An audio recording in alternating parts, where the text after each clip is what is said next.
Baseball.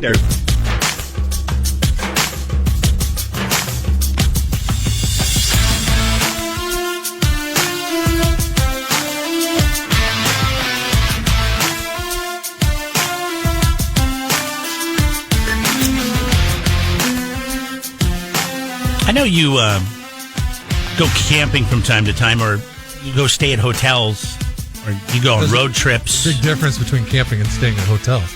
Well, I'm just saying you stay away from home. And so I was talking to a buddy of mine who went camping. And I know that he does this because I've traveled with him. He brings his own toilet paper when he stays at hotels. Now, the camping isn't weird, but when you go to other people's houses, when you go to hotels that have toilet paper, he brings his own. Every time I'm forced to use the bathroom facilities at this place, I wish I would have brought my own toilet paper.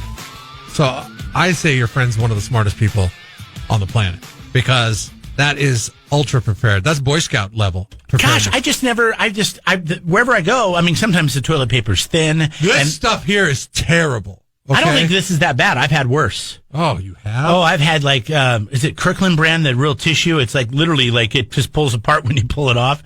I mean, you just have to. Kirkland. You just have to. Kirkland's good. Maybe it's not Kirkland; it's somebody else. It's just that cheap stuff you usually see like at a park's bathroom or something like that. That's this stuff. That's the stuff. It's the same stuff that they have to put in mobile or trailer or RVs. Yeah. Because it has to be really thin plied, and so you just have to use a lot of it. So it's like a normal wad of toilet paper in your hand. Stupid. But he brings his own. He likes Charmin. And I was just seeing that Charmin is coming up with something they're calling the Forever Roll. And it's a giant roll that you don't have to worry about changing very often. But we'll get to that in a second. No, the problem with that is your holder.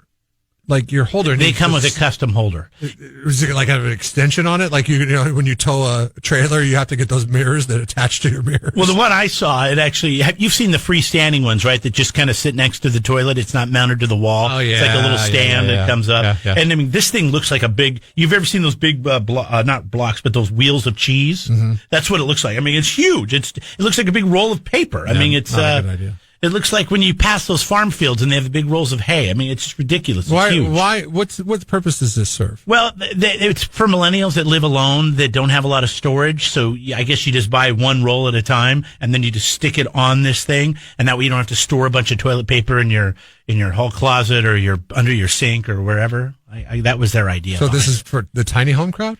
This is the tiny home crowd, yeah, that doesn't have a lot of storage. But it got me to thinking about... So you live in a tiny home, but you're going to take up a big percentage of your home space, your square footage. Not really, it's just... inside with a roll of toilet paper. Well, what do you put next to the toilet? Nothing. It's just free space that's right there. You don't have room to put anything next to the toilet because you live in a tiny home. Some of these tiny homes, the toilet and the shower are the same. I mean, it's still the same width of a normal roll of toilet paper. It's just, it's bigger. There's a lot more toilet paper. It's supposed to last you for 3 months.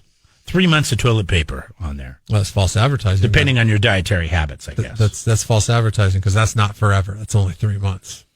They're calling it the Forever Roll, but it's only 3 months. 3 months forever, I guess, is what they should say. I'm cool hiding my toilet paper away and stashing it away. But I mean, if you were to take your Forever Roll on vacation with you, that would be a problem. Yes. It would take up a lot of suitcase space when you're flying in an airplane or you're traveling somewhere. Like, oh, hold on, I got to get another suitcase just for my Forever Roll of toilet paper. I wonder what TSA thinks when they find rolls of toilet paper in the suitcases, like when they do their searches.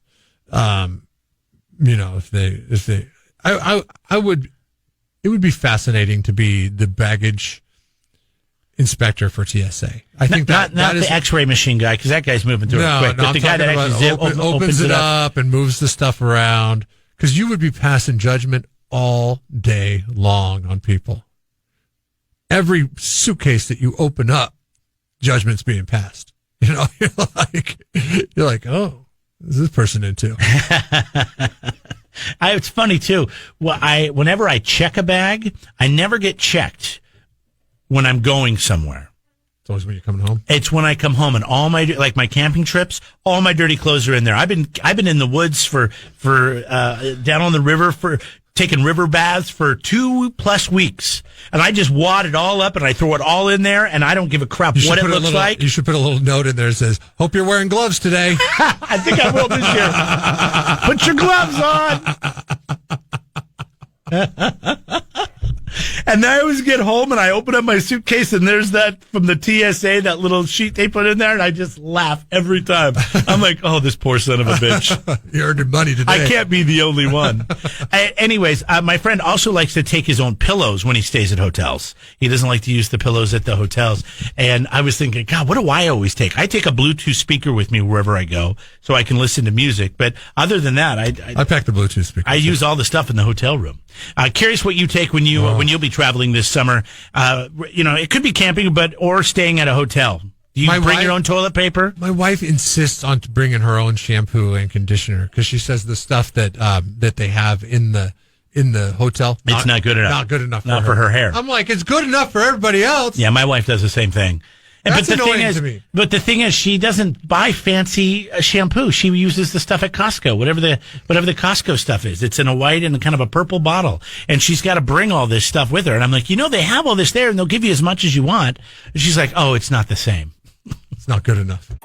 Subscribe to the Jeff and Jeremy podcast now on Apple Podcasts, Spotify, Google, and YouTube. It's your Central Coast commute-friendly podcast.